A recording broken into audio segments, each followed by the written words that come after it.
이스라엘의 역사는 많은 부분으로 분류가 될 수가 있습니다. 처음에 이스라엘의 출애굽, 아니면 출애굽을 한 이후에 여러 또 나라들을 이렇게 구분해서 이스라엘의 역사를 복원하죠. 역사를 보고 그리고 배워가는 시간이 수요 리바이블 시간입니다.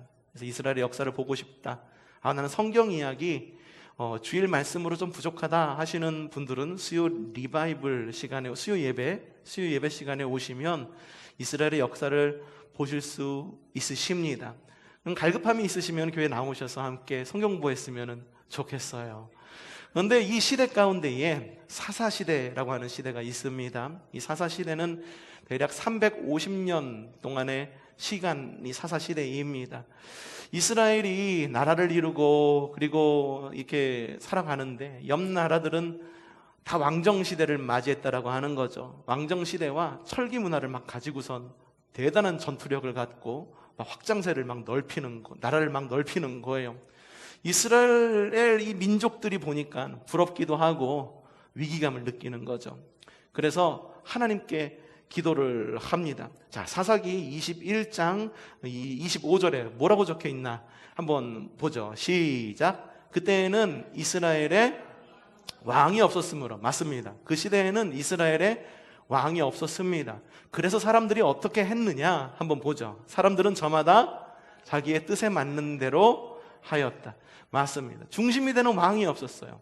삶의 기준이 없었어요. 삶의 기준이 자신인 줄 알았습니다. 자신이 생각하는 대로 욜로다, 뭐다, 자기 계량이다, 자기 개발이다 해가지고 자기 뜻대로만 막 살아갑니다. 하지만 중심이 없습니다. 그냥 내가 하고 싶은 대로 살아가는 것, 그것이 그냥 자신이 기준이 되어서 그냥 내가 하고 싶은 대로 그냥 질서 없이 살아가는 거예요. 그러다 보니까는 위기감을 느끼고 옆에 있는 나라들로부터 침략을 당하지 않을까 불안감을 느끼고, 그래서 하나님께 기도합니다. 하나님, 우리에게도 왕을 좀 주십시오. 왕을 주십시오. 주님이 이야기하시는 거예요. 야, 너희들한테 왕이 뭐가 필요해? 왕은 나 하나로 족하지 않니? 여러분, 주님이 바로 우리의 왕이십니다. 여러분의 삶의 주인은 주님이십니다. 우리의 삶의 왕은 바로 주님이십니다. 주님만이 왕이십니다. 어디에? 내 삶에. 맞습니다. 주님이 바로 우리의 삶의 왕이십니다. 근데 이스라엘 사람들은 그걸 몰랐던 거예요. 그래서 우리의 삶이 이렇게 사방팔방으로 널뛰는 것 같고, 왜 이렇게 어려움이 있는 것 같고, 주변 나라들을 자꾸 쳐들어올 것 같고, 우리가 힘든 것 같냐? 자기들이 생각해 보니까 왕이 없기 때문에 우리가 이런 것 같아. 주님께 말하는 거죠. 왕을 주세요. 주님이 말씀하시는 거예요. 야, 왕은 나지 않니? 그래도 꾸준하게 굉장히 끊임없이 그들은 요청을 합니다. 왕을 주십시오. 왕을 주십시오. 그들은 그들의 삶의 부족함이 무엇에서부터 시작되었는지를 알지를 못했던 거예요.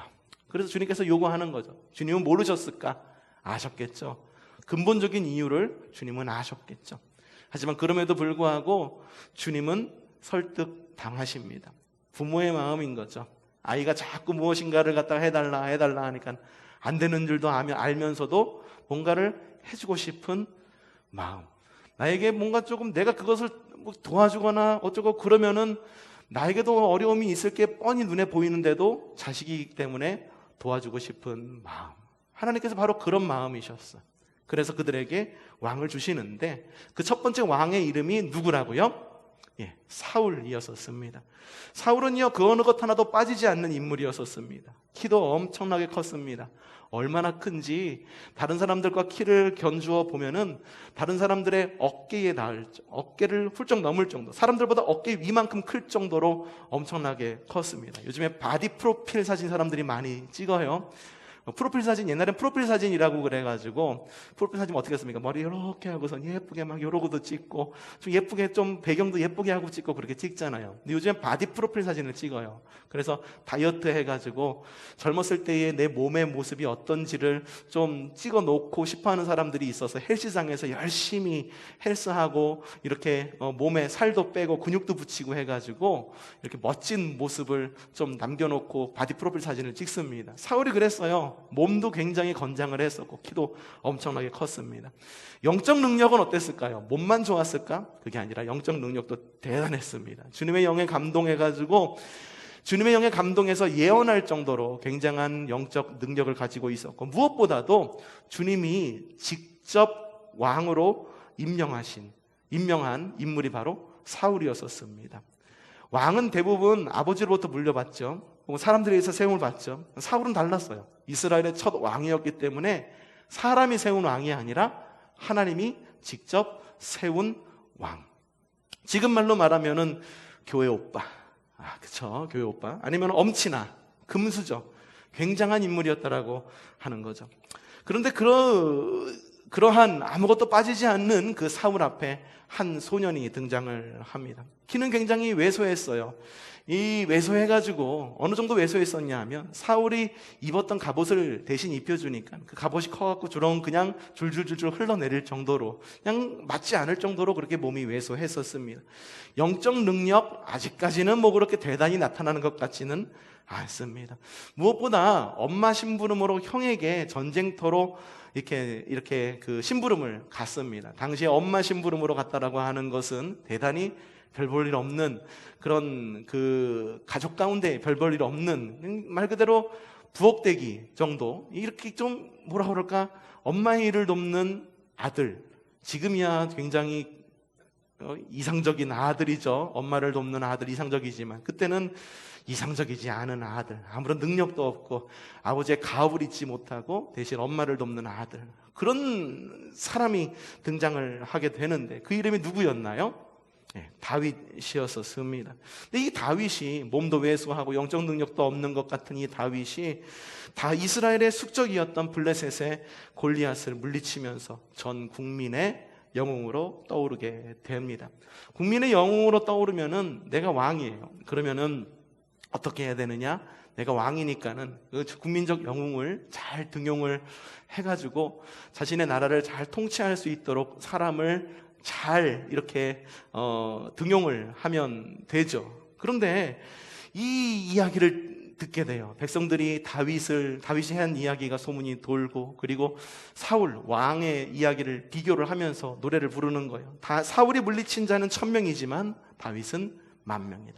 사울이 죽인 자는 1000이요 다윗은 10,000이다. 옛날에 그런 노래가 있었어요. 나리 개나리 있었죠. 이 노래가 옛날에 어떻게 해서 만들어졌나, 이야기 가운데 하나가 옛날에 그 일본 순사를 지칭하면서 놀렸던 노래가 이 노래였다라는 그런 이런 기원이 들려오기도 합니다.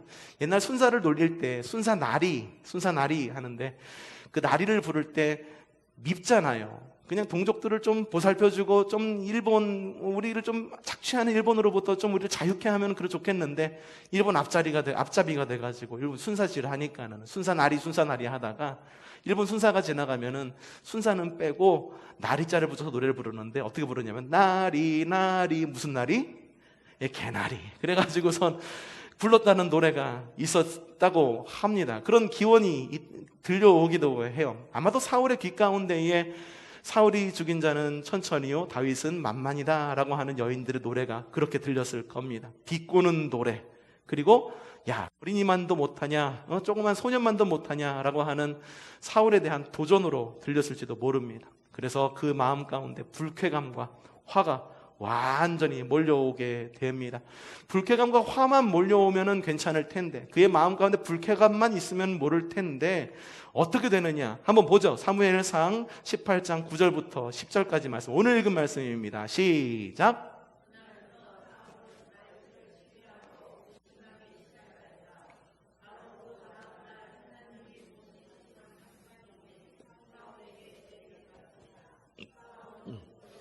미친 듯이 헛소리를 질렀다. 불쾌감과 화만 있으면 모르겠는데 다윗을 시기했습니다. 그리고 또한 다윗을 의심하기 시작합니다. 저놈이 저렇게 백성들한테 높임을 받으니까 언젠간 나를 배신할지도 몰라, 나의 왕좌를 뺏어버릴지도 몰라 하는 의심감이 듭니다. 심지어는 이 사울이 제정신이 아닌 거예요. 그래서 막 헛소리를 막 질러대기 시작하고, 헛소리를 질러대는 것으로 끝났으면 좋겠는데 어떻게 되느냐? 사무엘상 18장 12절 후반절에 이렇게 적혀 있습니다. 읽어보죠. 시작. 다윗을 매우 어떻게 하였다고요? 두려워하였다. 모자람이 없었던 한 나라의 왕이 한 소년 앞에서 막 이리저리 흔들리고 자존감과 자제력을 완전히 잃게 되었다라고 하는 것입니다. 제가 이번에 휴가를 다녀오면서 이렇게 운전을 하면서 들었던 라디오 프로그램에서 그런 이야기를 하나 들었는데 배꼽 잡고 웃었어요. 여러분, 교회 오빠 하면은 어떤 생각이 드십니까? 교회 오빠 하면은 어떤 생각? 목소리도 좋고 키도 훤칠하고 얼굴도 뽀얀해서 기타도 잘 치고 노래도 잘하는 거. 그래서 교회 오빠 그러면 왠지 마음이 설레이는 어떤 그런 마음을 가지고 있어요. 근데 그렇게 이야기하는 거예요. 라디오 DJ가 교회 오빠 가슴이 설레입니다. 기타도 잘 치고 얼굴도 잘생기고 목소리도 좋고 이런 다 잘하는 오빠였는데 한 가지 부족한 게 있었는데 그것은 바로 신앙이었다. 뭐 이렇게 이야기하는 그런 라디오 이야기를 좀 들은 적이 있어요. 정작 중요한 게 없었던 거죠. 사울은 가지고 있었던 것이 다 많았어요.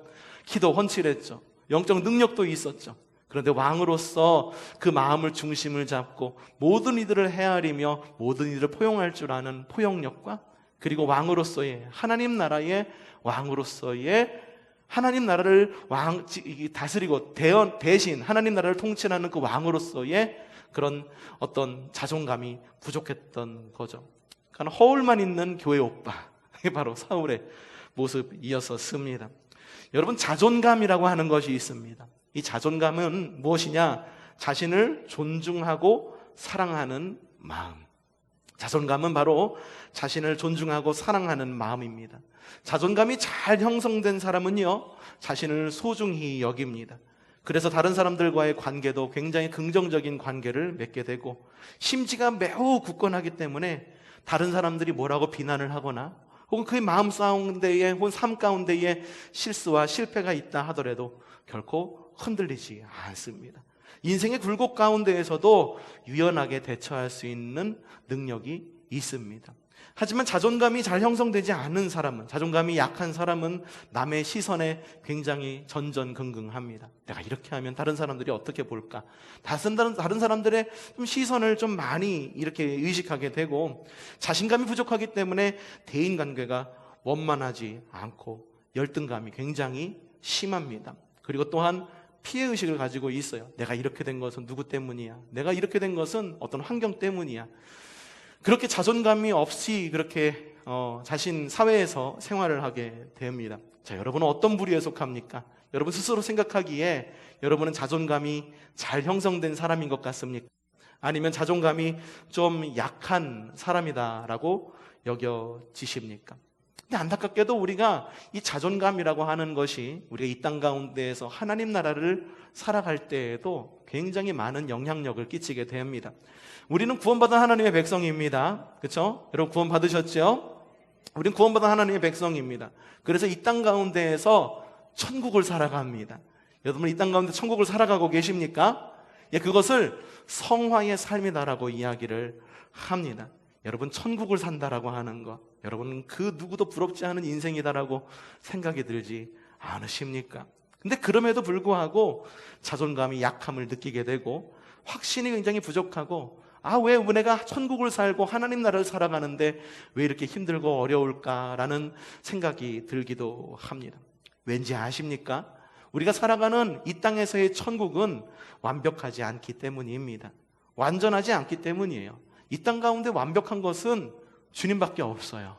최 목사가 완전한가요? 완전하지 않습니다. 우리 교회 장로님들이 완전하실까요? 완전하지 않아요. 우리 교회 권사님들, 집사님들은 완전할까? 완전하지 않습니다. 그럼 우리 교회는 완전한 교회입니까? 예, 완전한 교회이면 좋겠죠. 그래도 누군가가 좀 아픈 마음을 갖고 있다고 하면 한 마음으로 좀 푹하니 안아줬으면 좋겠고, 좀 상처받는 사람도 없으면 좋겠고, 그런 완벽한 교회를 꿈꾸지만 우리의 교회든지 이 땅 가운데 있는 것은 그 어느 것도 완전한 것은 아무것도 없습니다. 그렇기 때문에 우리는 종종 병이 들 때도 있습니다. 원치 않은 일들이 우리 가운데 일어나기도 하고, 실패는 우리의 일상이고 실수는 굉장히 흔하게 일어나는 일 가운데 하나입니다. 그렇다 보니 사울처럼 종종 하나님의 택한 백성으로서의 자존감을 잃기도 합니다. 내가 정말 구원받은 건 맞아? 야, 내가 교회 생활하고 신앙생활 하면은 잘 살아간다라고, 복 받는다라고 이야기를 했는데 왜 내 삶은 이런 거지? 여러분 기억하시기를 바랍니다. 성화의 삶이란 완벽한 것을 이루어 놓고 살아가는 삶을 말하는 것이 아닙니다. 성화의 삶이란 비록 우리의 삶이 불완전하지만 주님께서 완전하시기 때문에 주님을 바라보고 살아가는 삶이 바로 성화의 삶인 것입니다. 그렇기 때문에 중요한 건 뭐냐 하면 주님을 바라보는 것이 중요합니다. 여러분이 오늘 예배하러 나온 것도 역시 주님을 바라보기 위해서 이 자리에 나온 것입니다. 그러니 여러분 주위 환경 바라보지 마십시오. 교회 나와서 사람 바라보지 마세요. 누가 뭐라고 이야기하는지 그냥 흘려보내십시오. 단 교회 나와서 집중할 것은 하나입니다. 바로 주님의 말씀입니다. 그리고 십자가입니다. 십자가를 바라보는 삶, 그것이 바로 성화의 삶이고 그것이 바로 천국의 삶이다라고 하는 것입니다. 우리의 삶에는 때때로 실패와 실수가 있을 수도 있습니다. 하지만 실패와 실수의 자리에서 수정하고 돌이키는 것, 그것이 바로 하나님 나라의 삶이고 성화의 삶입니다. 고난이 있을 수도 있습니다. 하지만 주님께서 주시는 힘으로 다시 일어서며 살아가는 것, 그것이 바로 천국의 삶인 것입니다. 그러니까는 내 삶이 뭐가 잘못됐지? 송두리째 처음부터 다시 시작해야 되는 거야? 그게 아니다라고 하는 거예요.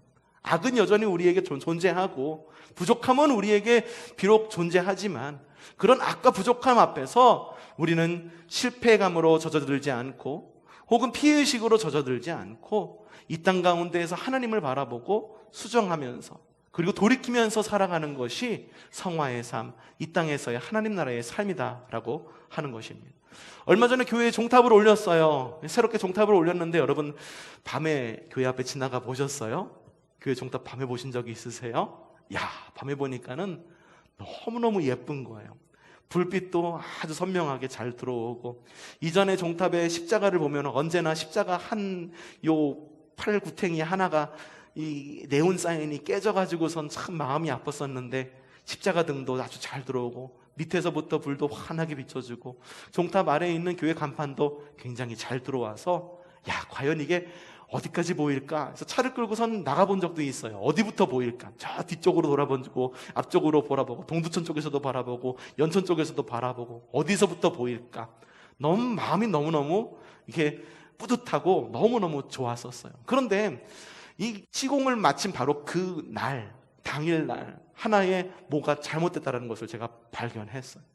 교회 종탑과 그리고 교회 간판은 한 대 묶여갖고 한 번에 불이 들어오게 되어 있어요. 근데 저쪽 평화로 쪽에서 바라보는 교회 불빛, 이 종탑의 그 간판이 환하게 들어오는데 이쪽 반대편에 있는 이 간판이 불이 들어오지 않는 거예요. 야, 이게 뭐 어떻게 된 건가? 이게 오늘 이렇게 공사 마친 건데 이게 한쪽이 안 들어오면 어떡하나? 아, 속으로 속도 상하고 정말 막 그랬었어요. 다음 날 이걸 시공한 시공업자한테 전화를 걸었습니다. 여보세요. 네, 집사님. 네, 잘 지내셨어요? 네, 우리 근데 이렇게 잘 해주셔서 감사합니다. 아주 저렴하게 잘해주셨고, 그리고 아이고 제가 말한 것도 아닌데 아래에서 불도 비추는 거 스포트라이트도 잘해주셨더라고요. 감사합니다. 아이고 별 말씀을요, 목사님. 저도 거기서 공사하면서 날은 더웠지만 우리 성도들의 섬김과 성도들의 헌신 때문에 정말 많은 감동을 받았고 저도 뿌듯했습니다. 말을 하는 거예요. 제가 또 이야기를 하는 거예요. 근데요, 집사님, 여기 간판 하나가 안 들어오네요. 근데 간판 하나가 안 들어오는데 우리가 처음 간판을 한 건데 이게 말이 됩니까? 말이 안 되잖아요. 종탑 다시 철거하고 다시 처음부터 해주세요. 이렇게 제가 통화를 했을까요? 아니죠. 집사님, 그런데 이쪽 바깥쪽에 있는 이 간판 하나가 안 들어오네요. 그러니까는 거기서 말하는 죄송합니다. 어떻게 하다 보니까 공사하다 보니까는 전선이 당겨지고 그러다 보니까 그쪽 전선이 빠진 것 같아요. 내일 제가 가서 얼른 그거 부분 수정해 드리겠습니다. 다음날 오셨어요. 오셔가지고 간판을 수정을 했는데 그 다음에는 양쪽 간판이 다 들어왔을까? 아니면 다음에는 이쪽이 안 들어오고 이쪽만 들어왔을까? 어떻게 됐을 것 같습니까? 그날 저녁에 보니까는 양쪽 간판이 환하게 다 들어오더라고요. 우리의 삶도 마찬가지예요. 뭔가를 갖다가 정말로 열심히 해보려고 그래. 하나님 나라의 삶? 그래, 열심히 해야지. 그런데 내가 삶이 살다 보니까는 나에게 이런 어려움도 있고, 그리고 내 스스로가 이걸 갖다 감당을 갖다가 못할 정도의 그런 어려움이 나에게 오기도 하더라. 그래가지고 나의 삶을 완전히 리셋 시켜버리고 싶어요. 내가 누구처럼 태어났으면, 내가 저기 삼성전자의 누구 딸처럼 태어났으면, 이런 마음이 들기도 하고, 우리 집이 조금만 더 부자였으면, 나의 삶이 완전히 리셋돼가지고 다른 사람으로 태어났으면 하는 마음이 들기도 합니다. 근데 여러분, 하나님 나라는요, 완전히 리셋되어 살아가는 나라가 아니라 그때그때마다 실수도 있고 실패도 있고, 그리고 여러 가지 어려움이 있을지라도 그 놓여진 상황 속에서 조금씩 수정하면서 살아가는 삶이 하나님 나라의 삶이다라고 하는 것입니다. 여러분, 고난과 실수와 실패 때문에 자존감을 잃고 비교의식과 열등감에 사로잡히지 않기를 바랍니다. 세상에 완전한 사람은 아무도 없습니다. 앞서도 이야기했지만 목사도 완전하지 않습니다. 장로, 권사, 집사, 그 누구도 완전한 사람은 없습니다. 완전했기 때문에 사울이 쓰임받은 건 아니에요. 완전했기 때문에 다윗이 쓰임받은 건 아니에요. 하지만 사울이 완전하기를 바랬던 것만큼 사울의 마음 가운데에 뭔가 다른 가시가 들어오니까 그것을 견디지 못하고 자신의 자존감이 흔들리면서 하나님 나라의 삶이란 이런 것인가? 굉장히 그런 후회감과 그런 마음의 갈등이 오면서 자신의 모든 것을 흔드는 그러한 모습이 사울의 삶 가운데 나타나는 것을 볼 수가 있는 거죠. 여러분, 구원받은 백성에게 주신 굳건한 구원의 확신을 갖고 주변의 소리보다 주님의 소리에 귀를 기울여서 자제력과 건강한 자존심으로 승리하여서 천국의 삶을 함께 누리며 살아가는 여러분의 삶이 되기를 바랍니다. 좀 자존감 있게 살아가십시오. 그래, 나 이 땅 가운데에서 어떻게 보면은 다른 사람들에 비해서 흙수저일지도 모르고, 다른 사람들에 비해서 어쩌면 더 잘난 모습이지는 않을지는 몰라도, 그래, 나는 하나님께서 구원하신 백성이지. 그래, 하나님께서 구원하신 백성, 그리스도인답게 높은 자존감을 갖고 살아가는 여러분들 되시기를 바랍니다. 그렇다면 구원받은 하나님의 백성으로 어떻게 자존감 있게 살아갈 수 있을까요? 첫 번째, 따라해 봅시다. 스스로를 용서하십시오. 스스로를 용서하시기를 바랍니다. 우리의 환경이 그렇듯 그 누구도 완전한 사람은 아무도 없습니다. 실수와 실패를 하지 않는 사람은 없습니다. 사울도 그랬습니다. 주님 없이 드리는 예배를 마음대로 드리다가 순제사보다 낫다라고 하는 아주 극렬한 꾸중을 듣기도 합니다. 여러분, 실패와 잘못은 창피한 것이 아닙니다. 실패했다라고 그래서, 내가 잘못했다라고 그래서 그냥 여러분 구석 가운데로 그냥 숨지 마시기를 바랍니다. 실패했으면 오히려 하나님께 나아가십시오. 실수했으면 오히려 하나님께 나아가십시오. 누군가에게 내가 잘못했을 때 용서를 구하듯이 스스로를 용서할 줄 아는 여러분들 되시기를 바랍니다. 이것은 게을러도 된다는 것을 말하는 걸까요? 그래, 실수했으니까는 내 실수에는 너그럽고 남의 실수에는 너그럽지 않는 것, 이걸 말하는 걸까요? 그건 아니에요. 우리가 실수했을 때에는 과연 그 실수가 왜 실수하게 된 것인가를 갖다가 돌아볼 줄 아는 지혜가 있어야 됩니다. 그리고 내가 최선을 다했어. 나에게 주어진 최선의 환경 속에서 이렇게 노력을 했어. 그런데도 잘못을 했고, 그런데도 실수했고, 그런데도 실패했어. 그랬을 때 그래, 나는 실수할 수도 있는 거지. 스스로를 용서하고 다시 딛고 일어서라는 이야기입니다. 주님이 우리를 용서하고 포용하셨으니 실수를 딛고 일어나서 새로운 출발을 위해 스스로를 용서할 줄 아는 여러분들 되시기를 바랍니다. 두 번째로 함께 말해봅시다. 실력을 키우십시오. 뭐라고요? 실력을 키우기를 바랍니다. 여러분, 실패를 딛고 다시 출발을 하려고 하는데 출발을 할 힘이 없어요. 출발을 할 실력도 없고 출발을 할 아이디어도 아무것도 없다라고 하는 거예요. 그러니 여러분, 평소에 실력을 쌓으셔야 됩니다. 안목을 넓히시기를 바라고 말씀을 읽으십시오. 야, 힘들었는데 주님께서 아무런 말씀을 하시지 않아. 너무 당연한 겁니다. 왜냐하면 평소에 말씀을 읽지를 않고 주님의 말씀에 귀를 기울이지 않는데, 힘들 때에만 주님께서 나에게 말씀하시기를 원한다라고 하는 거는 평소에 귀뚱으로 듣지 않다가 어떤 특정한 때에만 주님의 말씀을 듣겠다? 여러분, 그거는 어불성설입니다. 실력을 쌓으라고 하는 것은 높은 스펙을 쌓으라는 것이 아닙니다. 신학 공부해가지고 하나님의 뜻이 어떻게 된 것인지 분별할 줄 알 수 있도록 신학 공부해라, 여러분, 그걸 말하는 것이 아닙니다. 우리의 삶에 흔하디 흔한 건너야 할 개울들이 너무너무 많잖아요. 그렇죠? 개울들도 있고 한강들도 있고 산도 있고 언덕들도 있고 여러 가지 것들이 있는데, 이러한 개울쯤, 낮은 언덕쯤은 당황하지 않고 견딜 영적, 정신적, 육체적 체력을 키우라고 하는 것입니다. 여러분, 실력 있는 성도와 그렇지 않은 성도가 누릴 수 있는 천국은 질적으로 다르다라고 하는 것을 여러분들 기억하십시오. 천국은 같아요. 모두에게 주어지는 은혜는 같습니다. 천국도 역시 모두에게 주어지는 천국은 같습니다. 하지만 그것을 누리는 성도와 누리지 못하는 성도는 확실하게 갈린다라고 하는 거예요. 똑같이 하나님께서 은혜를 주실 때에 그 은혜를 최대한 누리는 여러분들 되시기를 바랍니다. 실력 있는 성도가 되시기를 바랍니다. 차병원에 국미경 선생님이라는 분이 계십니다. 예전에는 그 을지로에 있는 무슨 병원이었죠? 예, 이게 그 병원이 있었어요. 난임 부부를 위해 치료하는 병원이 있었었는데, 그 병원이 지금 문을 닫게 됐어요. 출산율이 너무 낮으니까는, 아이를 낳으려는 사람이 없으니까는 산부인과가 안 되잖아요.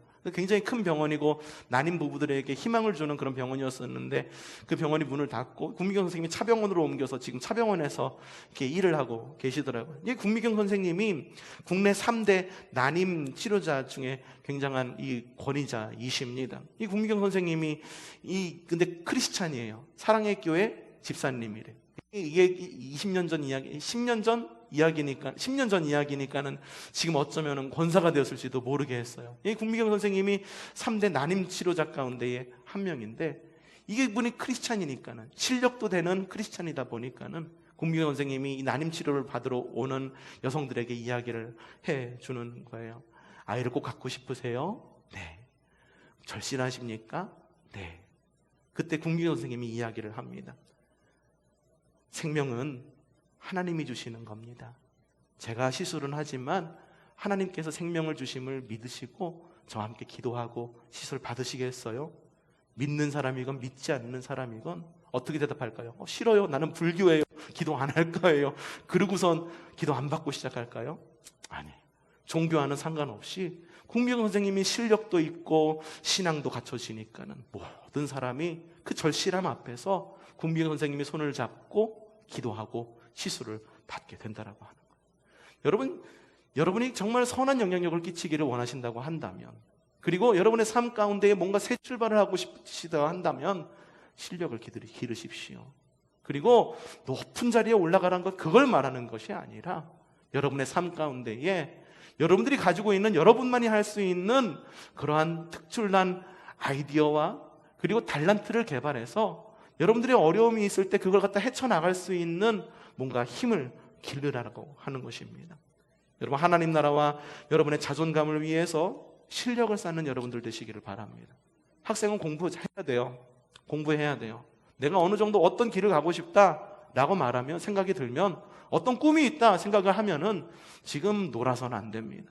이래한테 이야기하는 거예요. 이래가 얼마 전부터 제가 여행을 다녀오면서, 휴가를 다녀오면서, 야, 이래야 너도 선물을 하나 갖고 싶지? 하나 사줄게 해가지고 선물을 하나 사줬는데, 조그만 수첩 하나를 선물을 해줬어요. 근데 이 수첩을 어떻게 쓸까 봤더니만은 동시집 이래가지고 자기가 떠오르는 것을 이렇게 동시로 쓰더라고요. 이렇게 동시로 썼는데 꽤 잘 쓰더라고. 그래가지고 야, 대단하다. 얘가 시에 재능이 있는 건가? 라고 하는 아빠의 마음으로 그런 생각이 막 드는 거예요. 그런데 엄마가 그러는 거야, 옆에서. 너 훌륭한 시인이 되고 싶지?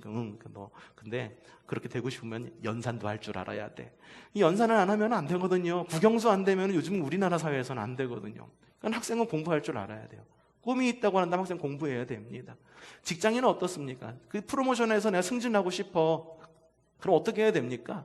그에 맞는 내가 실력을 쌓아야지 그렇게 올라갈 수가 있는 거죠. 교회에서도 마찬가지입니다. 내가 직분 받고 싶어. 아니면은 내가 어느 선에 좀 리더십으로 올라가고 싶어. 그럼 그에 맞는 영성과 실력을 갈고 닦아야 되는 거예요.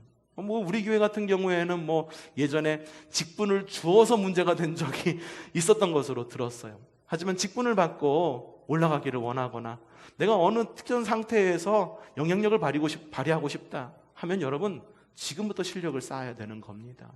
새벽 기도도 쌓으시고요. 헌금 생활도 하시고요. 그리고 여러분 무엇보다도 하나님만을 바라볼 줄 아는 건강한 그러한 영성으로 지금부터 실력을 쌓으셔야 된다라고 하는 것입니다. 실력을 쌓는 여러분들 되시기를 바랍니다. 세 번째, 무엇보다도 함께 따라해 봅시다. 주님을 붙드십시오. 어떻게 하라고요? 여러분, 내 자신을 아무리 용서하고 실력을 쌓아도요, 아무리 내 내공이 쌓여도요, 그럼에도 불구하고 넘기 힘겨운 외부의 고비들이 있을 수 있습니다. 이때 필요한 것이 있습니다. 내 안에서 해결할 수 없는 것 어떻게 해야 되냐면은 내 밖에서 구할 줄 알아야 되는 거예요. 밖에서 오는 힘이라고 하는 것은 사람들의 도움을 말할 수도 있습니다. 하지만 이것은 무엇을 말하는 거냐 하면은 바로 세상을 살아갈 수 있게 하는 힘, 벌떡 일어설 수 있게 하는 힘, 내가 비틀거릴 때마다 붙들어주는 강한 손, 어떤 환경 속에서도 감사할 수 있게 만드는 바로 그 힘인 주님을 붙드는 그 힘이 필요하다라고 하는 것입니다. 여러분, 내가 힘이 들고 어렵고 쓰러질 것만 같다라고 했을 때 내 힘만 붙들 때에는 여러분들 그냥 쓰러지는 경우가 굉장히 많습니다. 어떻게 그 힘을 얻을 수 있겠습니까? 정말 많은 어려움들이 있지만 그 어려움들 가운데 정말로 내가 평생 겪어보지 못한 그런 어려움이 있다라고 한다면 내 안에 갖춰진 스펙, 내 안에 갖춰진 힘, 그냥 나를 용서함으로 헤쳐나간다? 그것만으로 부족할 때가 있습니다. 그럴 때 어떻게 해야 될지 아십니까? 주님을 붙들어야 된다라고 하는 것입니다. 어려움이 있으면 주님을 붙드십시오. 그리고 어려움이 있을 때만 주님을 붙드는 것이 아니라 평소에도 주님을 붙들 줄 아는 여러분들 되시기를 바랍니다. 어떻게 그 힘을 얻을 수 있습니까? 나의 실수, 실패에도 불구하고 나를 사랑하셔서 십자가를 지시는 주님을 붙들 때 바로 그 힘을, 어려운 환경을 이겨나갈 줄 아는 그런 힘이 나에게 주어진다라고 하는 것. 바로 주님께서 내 안에서 해결되지 않는 그 모든 힘을 내 밖에서, 그리고 친히 내 안으로 들어오셔서 주님이 내 삶의 주인이 되실 때 그런 모든 환경을 이길 힘을 주신다라고 하는 것입니다. 주님이 우리를 사랑하십니다. 주님이 여러분을 사랑하십니다. 얼마나 사랑하시는지 죽기까지 우리를 사랑하십니다. 그러니 주님의 사랑 안에서 자존감을 잃지 않는 여러분들 되시기를 바랍니다. 스스로를 용서할 줄 아는 여러분들 되시기를 바랍니다. 영적, 정신적, 육체적 실력을 쌓는 여러분들 되시기를 바라고, 그리고 무엇보다도 주님을 붙드는 여러분들 되시기를 바랍니다. 사울이요, 엄청난 스펙을 가지고 있었어요. 교회 오빠였었어요. 금수저였었고요. 그 어느 것 하나도 빠지지 않는 영적 능력을 가지고 있는 사람이었었어요. 하지만 부족한 것 하나가 있었는데 주님을 바라보는 것, 그리고 그 상황 가운데 어떻게 해결해야 될지 자신의 스펙만 믿은 것, 그것이 그의 발목을 붙잡은 것임을 볼 수가 있습니다. 여러분이 힘들 때 어떻게 하시겠습니까? 괴로울 때 어떻게 하시겠습니까? 실력을 쌓고, 그리고 그 실력 안에서 주님을 붙들고, 그리고 주님 안에서 여러분의 실력을 발휘하여서 하나님 나라를 누리며 그 어떠한 환경이 닥쳐온다 할지라도 그리스도인으로 높은 자존감으로 능히 헤쳐 이겨나갈 줄 아는 저와 여러분이 되기를 주님의 이름으로 축복합니다.